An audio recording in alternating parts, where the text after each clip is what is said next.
Welcome to WMS TV, World Media Services. I'm Dr. Arian, and today we have Mr. Robert Wrighton with us. Now, Mr. Robert Wright... Bob is fine. Bob is fine? Excellent, thank you, Bob. Yep. Bob, I believe that you're presently an ideas broker. Is that correct? I am indeed, yes. Excellent. Can you tell me, what is an ideas broker? 3 guesses. One is that it's a person who brokers ideas. Well, yes, that's a little bit playing on words there, Bob. Can you give me some idea as to what it is that you do? Right. I spend my life mining ideas. Mining ideas. What does that mean? I go to a book and I dig out the ideas.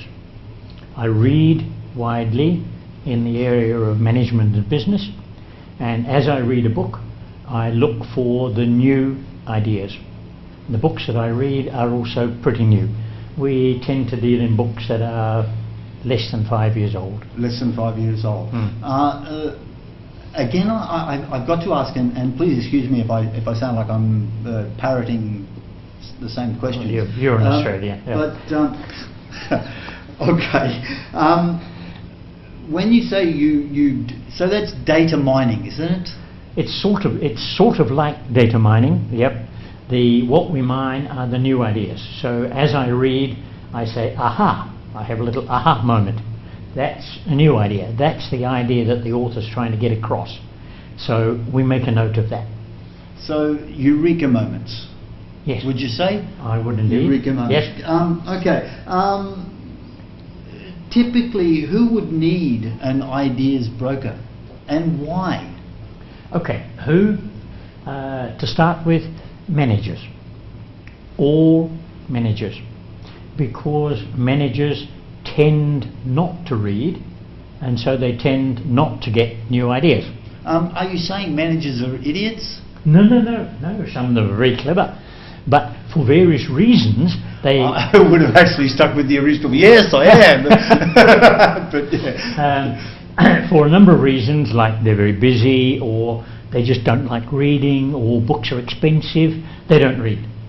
Reading is not a large part of a manager's skill set at the moment. Or needed skill set, at least, yes.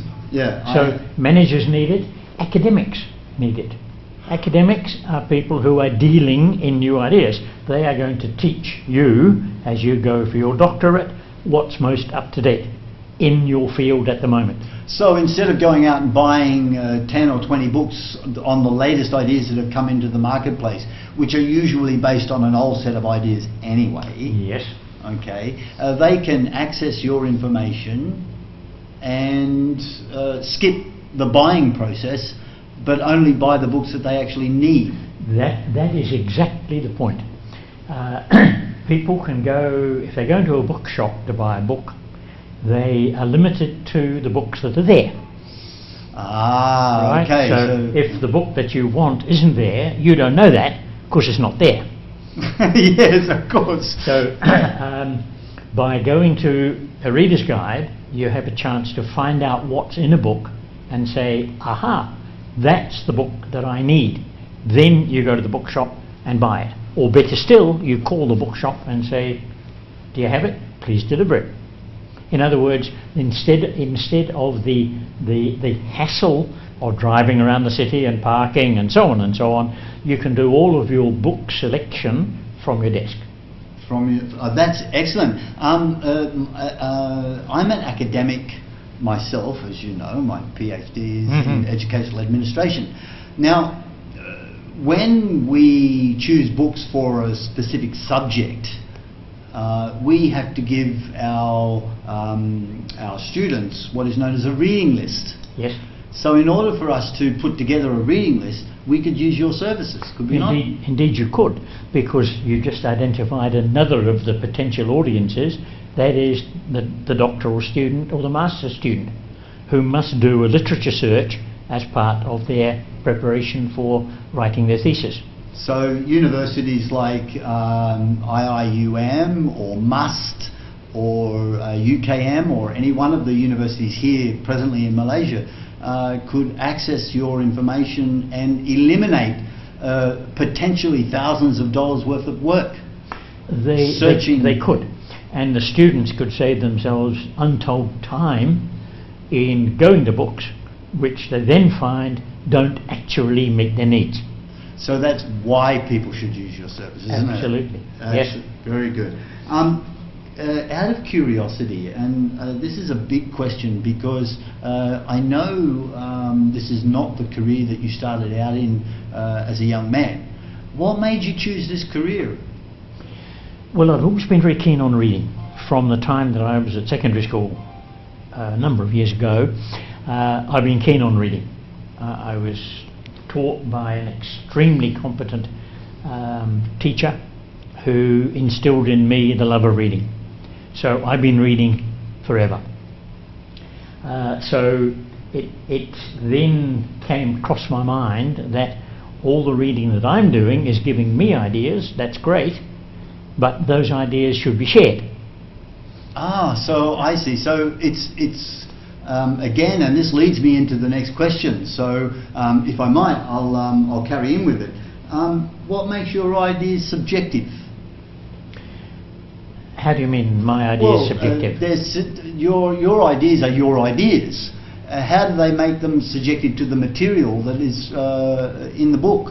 We're not dealing with my ideas. We're dealing with the ideas in the book.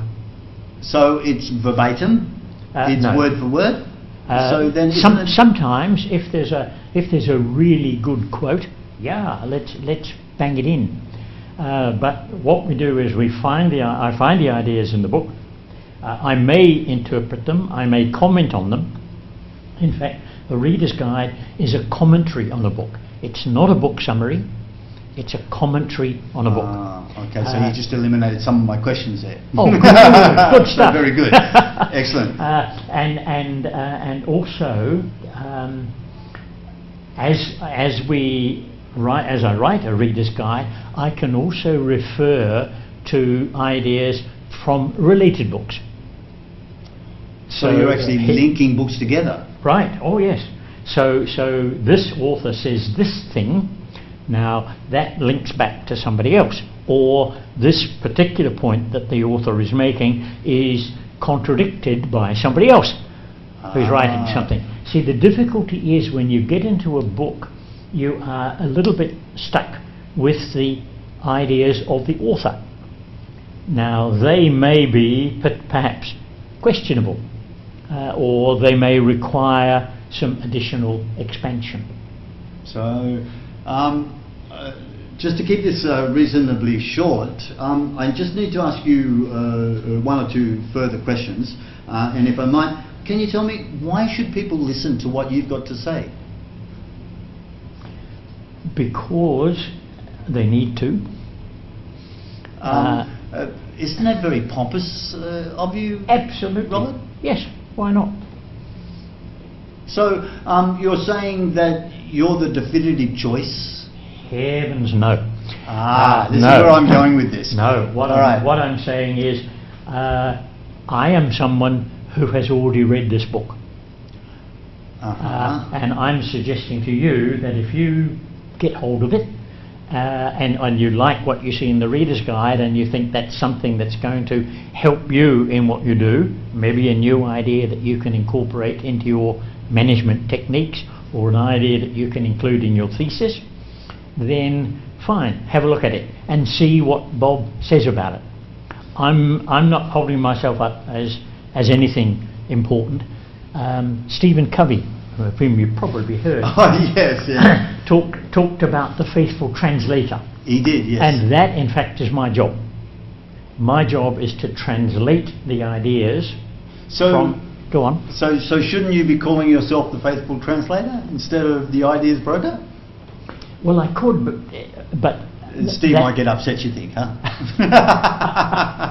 No, people might think I'm a whiz in foreign languages if you start calling me a translator. No, I'm still an ideas broker.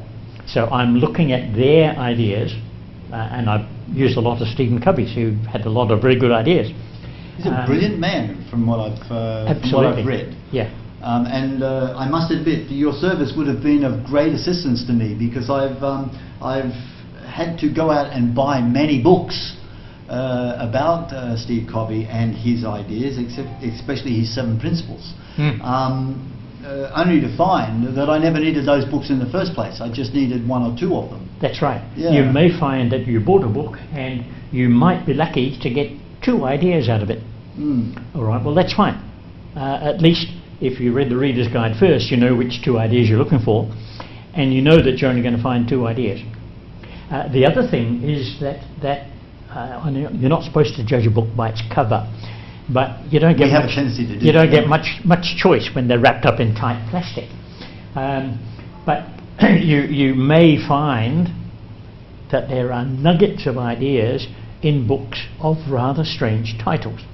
That's true. Yes, that's right. And very poorly covered books. Indeed. Yes, Indeed. They have a picture on the front or a graphic that does not tickle your fancy, but inside the book you would have several great ideas. Yes. I've noticed that this happens with a lot of books that have no particular image on the front, because the dust cover has been removed for protection within the book. So you've just got a single colour to look at. Yep. And again, as you say, it's wrapped up in tight plastic, so you can't read the book in order to determine whether you need it or not. And this is where your service comes to true fruition. One of the things we say is let Bob do your reading for you. Ah, right. Okay. So if you have a book, I mean, I would be prepared to guarantee that many managers have books on their bookshelves like these. I've been into many managers' offices. Which they've never read. Yes. Which they've never Yes. opened. All right. But they bought them for a reason. Heaven knows what the reason was, but they bought the book, but it's never been read. So let me have it. I'll read it for you, turn it into a reader's guide, and that will help you because Bob has done your reading for you. Okay. I've only got one last question, and just before we wind up, can you tell me where can people find you in order to be able to get your assistance in book reading? Well, they can find me on the web, www.theideasbroker.org. No, org, not com. Can just very quickly, and just between you and I, because we all have .coms and we all have .nets. Can you tell me why did you choose a .org? Because somebody else had chosen com first and wanted a lot of money to sell it to.